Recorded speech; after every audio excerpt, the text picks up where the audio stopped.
Welcome to the CyberWire's Research Saturday podcast, brought to you in part by our title sponsor, Collide, endpoint security for teams that Slack.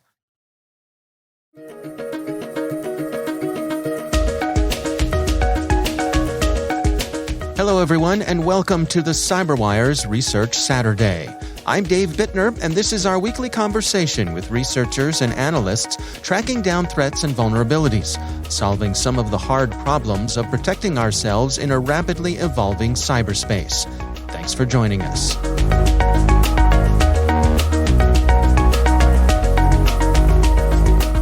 With this particular vulnerability research, we were hacking financial services and FinTech mobile apps and APIs, which Noname was a sponsor of. That's Alissa Knight. She's a partner at Knight Incorporated and a security researcher. Also joining us this week is Karl Mattson, CISO at Noname Security, who underwrote Alissa Knight's research. The research we're discussing today is titled Scorched Earth, Hacking Bank APIs.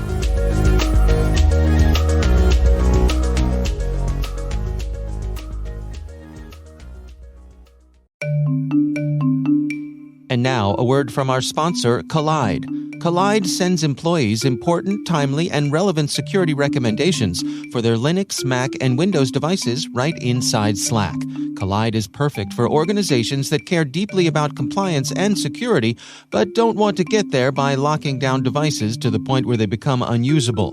Instead of frustrating your employees, Collide educates them about security and device management while directing them to fix important problems. Visit collide.com/TCW to sign up today. That's KOLIDE.com/TCW. And we thank Collide for sponsoring our show.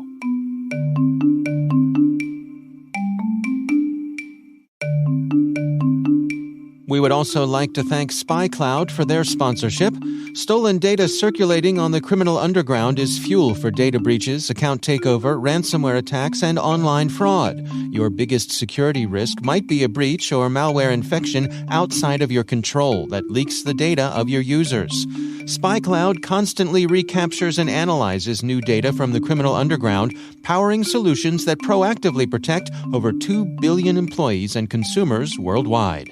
Learn how to make recaptured data your best defense at spycloud.com/cyberwire. That's spycloud.com/cyberwire.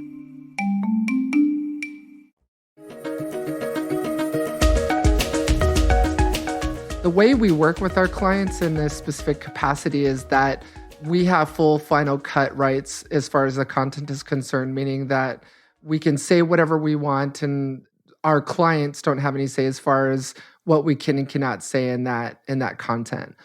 So they just sponsored the research. And so, Karl, what is in it for you? What's the decision-making process here to underwrite something like this? We've seen research that Alyssa has put together throughout the years, in particular the things she's done with healthcare and medical APIs. We just saw this as a way to continue to keep APIs on the radar of the security profession. APIs are not commonly understood risk surface, and so any opportunity to sort of illustrate and give the community a tangible evidence and tangible insight into what API security is about and what risk exposure is present, we're glad to sign up for.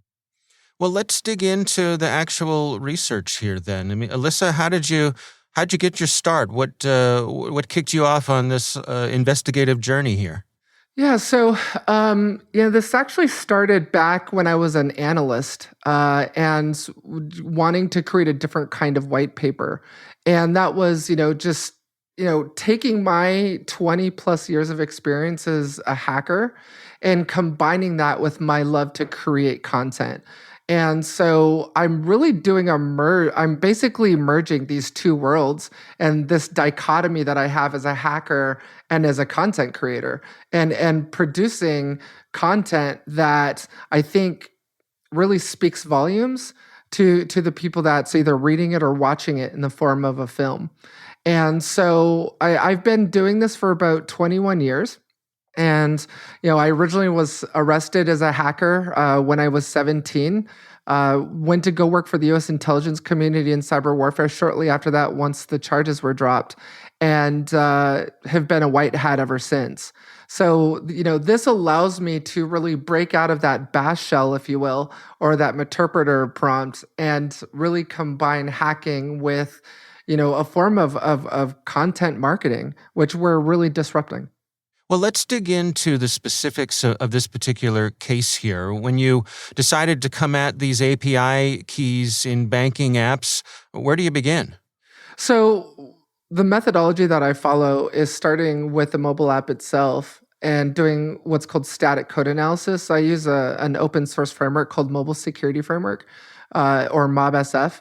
And so originally start with downloading the Android app to my Android device and then extracting it, ironically enough, with APK extractor, which I install from the Google Play Store, and extract that mobile app off of the device, place it onto my analyst workstation, and then load it into MobSF, which actually takes the APK file and deconstructs it or decomposes it back to its source code.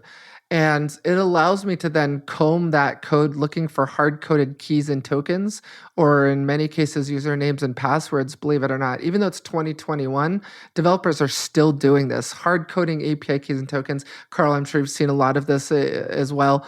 And then taking that attack further to the API backend themselves. So once I do this, what's called static code analysis or dead code analysis, I then take it on to doing dynamic analysis, footprinting the API, and targeting the API based on just what I like to call woman in the middle attack, where I sit in between the mobile app and the backend API and analyze that traffic, analyze how the app is interacting with the API by clicking on each button in the app, or in the case of a web form or a web app, just clicking every option, seeing what the stimulus and response is between the app and the backend, and then taking that stimulus and then putting it into an API client like Postman, or in the case of Burp Suite, where I'm intercepting the traffic, replaying that traffic once I've intercepted it, and then checking the backend API for things like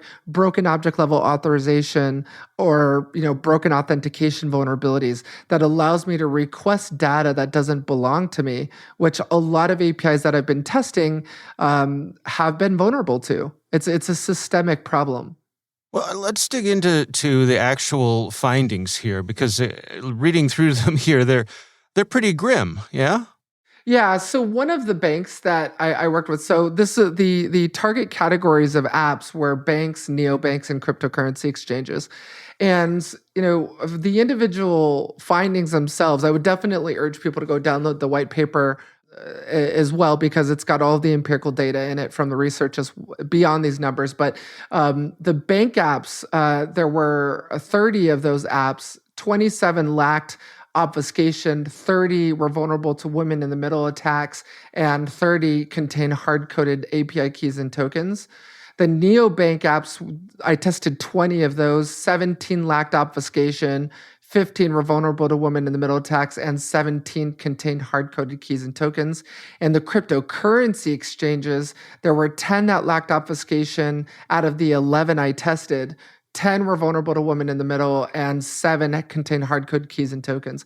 So there's this a very clear and present danger across all these different app categories. And then one of the banks that I worked with, actually several of them came to me and said, "Hey, Alyssa, we really dig this research. We're really into what you're doing. We would like you to test our backend APIs."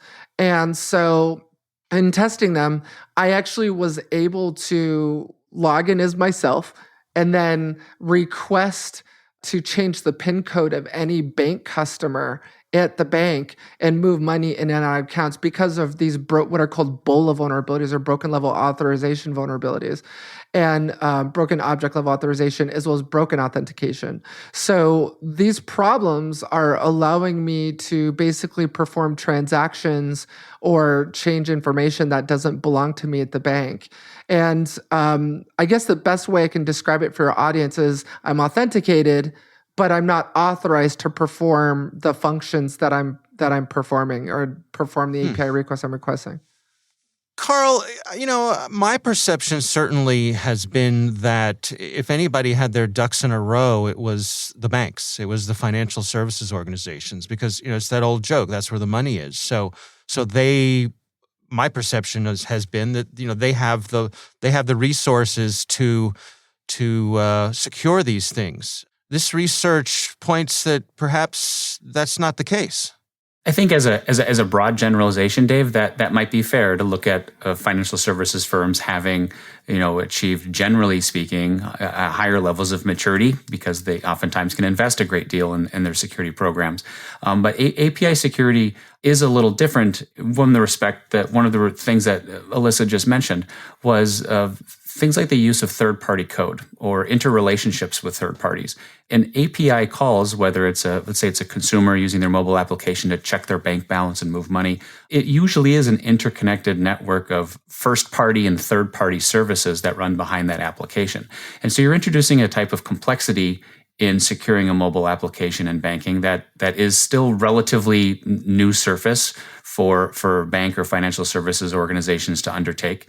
And I think that we're seeing right now we're seeing that sort of awakening. I have a high confidence level that this is research that really continues that journey of awakening. And we'll see financial services firms moving perhaps a little faster than other verticals in terms of addressing this risk surface. Yeah, and Dave, one thing I do want to add here is one of the findings is if anyone who follows me in your audience knows, I've done this across different industries, taking remote control federal and state law enforcement vehicles through APIs, hacking healthcare APIs and accessing millions of patient records because of these same vulnerabilities. They seem to be definitely endemic across all of these different sectors. And one of the things that I can say is that in my experience, a lot of these APIs are being protected with the wrong security control. And I think the mindset of the CISO is API speak HTTP, so I'm going to fall back on what I've historically always known, and that's to protect web servers with a web application firewall. And like, for example, one of the banks that I hacked, their APIs were being secured with a WAF. But the problem is that web application firewalls are a legacy technology that are designed to look for bad things in the payload, like SQL injection and things that looking for a SQL statement within the payload. But if you look at the type of attacks that I'm performing, like I'm a legitimate authenticated user, but I'm requesting data that doesn't belong to me. That's not something a WAF is designed to look for. It's designed to look for bad things in the payload, in the header, whatever, but not exploitation of business logic. Right. So they're not designed to look for things where, this person is either legitimately or illegitimately authenticated, or they're requesting, data that just simply doesn't belong to them. They're not designed to do that, which is why I'm a huge proponent of API threat management solutions, not securing your APIs with an API gateway that's added security features, but actually protecting your APIs with something that's been built from the ground up, that's purpose-built as an API security solution, because it's designed to look for the very attacks that I'm using against these APIs, such as, BOLA or broken authentication or mass assignment, all of these things that WAFs just aren't going to see. Why do you suppose we have this broad spectrum of problems in release versions of software? I mean, I'm left scratching my head with just looking down this list. Things like hard-coded API keys and tokens. That to me, why are these things not being caught along the line here before these things are put out to the public? So I think, and this is what I think is really interesting about today's show, is that we have Karl as a defender, on the defense side, and me as a breaker on the adversarial side. So I think you're going to get probably two different answers here.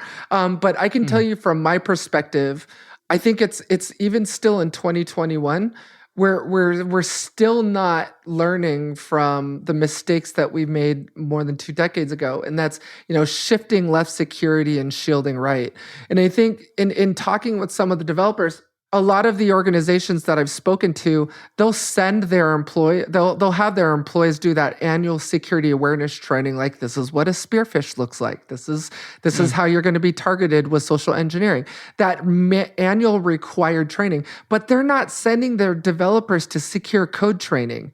They're doing the required, entire employee body security awareness training. But if they're writing code, their developers aren't being sent to secure code training. It's not like they want to write insecure code. It's not like they want to do this. I think it's just a lack of knowledge, a lack of understanding, and a lack of training. But Karl, I definitely urge you to offer your input here. Yeah, Karl? Yeah, let me take developers off the hook in two scenarios for a second, because things that I've run across. So, number one, an API that was developed as an internally facing only API 8 years ago, unbeknownst to the developer, then becomes publicly exposed, and that authentication is inadequate for a public facing API. So we do see those old APIs being exposed that shouldn't have been. Then the second scenario is where an API developer maybe hard codes a credential or SSH keys as part of their development effort because they're testing their APIs. But as that API then graduates to subsequent cycles of release, it goes into release without having changed the development variables that should have been changed in production. So an example that I come back to would be on the network side when we install a new switch, let's say in the organization, we scan it to ensure that it's not using default admin passwords. That's like a standard scanning activity that you do on the network level with Tenable, Qualys, Rapid7, et cetera. We haven't yet pivoted to also scanning API as an endpoint asset and whether its credentials are static, hard-coded, or inadvisable for reasons, and that's where a security team gets caught. If we were allowing switches and routers and firewalls to all have admin as their login and password, we'd be in a lot of trouble. And on the API side, that's kind of what we've allowed to happen: is these static credentials are not changed when they move into production, or they're not leveraging authentication in a responsible way. And the security teams are sort of just discovering that now, that this is another endpoint that where key management and credential management are kind of paramount to securing the asset.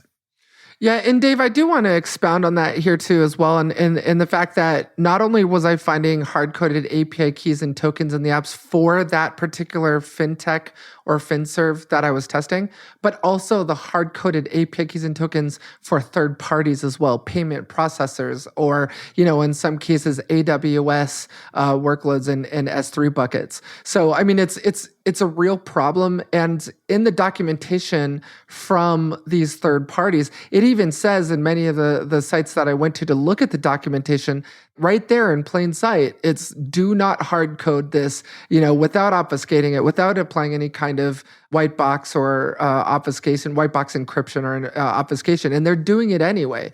And so I don't know if it's and I hate to make it look like I'm picking on developers here, but I don't know if it's just laziness or if it's hey, we'll fix this later and they never get to it.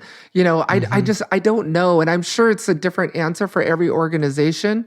But I mean, like you said, we're dealing with money here, And then with one of the banks that I tested, I removed the cookie. There was no OAuth 2 happening, so there was no tokens. I removed my cookie, and it still allowed me to perform these attacks. I could still move money in and out of accounts. I could still change ATM debit PIN codes without authentication. So there was something obviously very broken about these APIs, and I think probably in I don't know what Karl's favorite part of the report is, but my favorite part of the report is the fact that one of these banks outsourced it to a third-party developer and rinsed and reused that same vulnerable code across 300 of its other clients. And so these vulnerabilities were then basically copied and pasted to all of these other financial institutions who were using that company to develop their APIs and mobile apps. And so it created this massive attack surface for me as an adversary where this same vulnerability could be found in other financial services companies. Karl, let me ask you this. So for that CISO who's listening and is scratching her head and saying, I don't know where I stand with this. We know our organization has APIs. How do you begin this journey? How do you level set for yourself to basically to audit and find out where you stand? Well, certainly what's old is new again applies in API security. SANS, CIS critical control number one is know your assets. And so I think the diagnostic process of where your posture is at has to begin with an accounting for the inventory, and from that inventory then deriving levels of detail about that inventory, about what's public facing, what's not, how the APIs are authenticating, whether there's misconfigurations and vulnerabilities present. And I think APIs there's good news, and the good news is APIs are not that difficult to find. What we can do with an API is discover those APIs. They have the distinct advantage of being structured data.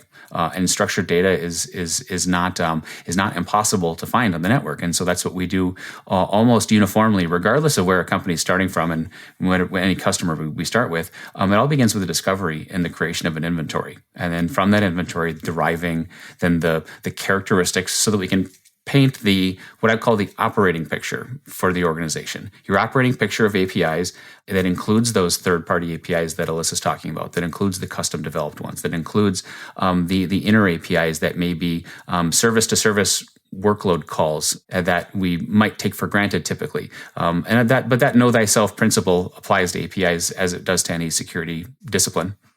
Yeah, and Dave, at the end of the day, you can't protect what you don't know you have. And that's ultimately what I think is the most important thing for any CISO and any organization is make sure that the API threat management solution that you have has the ability to create an asset catalog or an asset register of your APIs, keeping them updated. There's a huge problem with shadow APIs, and basically organizations, the IT department, deploying APIs into production that the cybersecurity team doesn't even know exist, that the cybersecurity team doesn't know to make part of their patch management strategy or vulnerability management strategy because they didn't even know the API was there. So I think this shadow API problem is a real issue. You need to know your attacks, just like the U.S. military knows exactly where its forward operating bases are, knowing that they have to protect the base and the personnel in there. That's knowing what you've got in order to protect it. And the same principles need to be applied to protecting your APIs.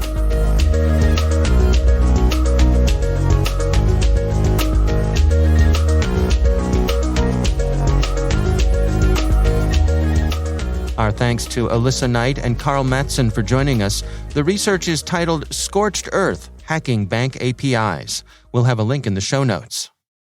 Thanks to Collide for their sponsorship. If you have Slack, Collide is the perfect solution to improve endpoint compliance while educating your employees about device security. Try it out for free at collide.com/TCW.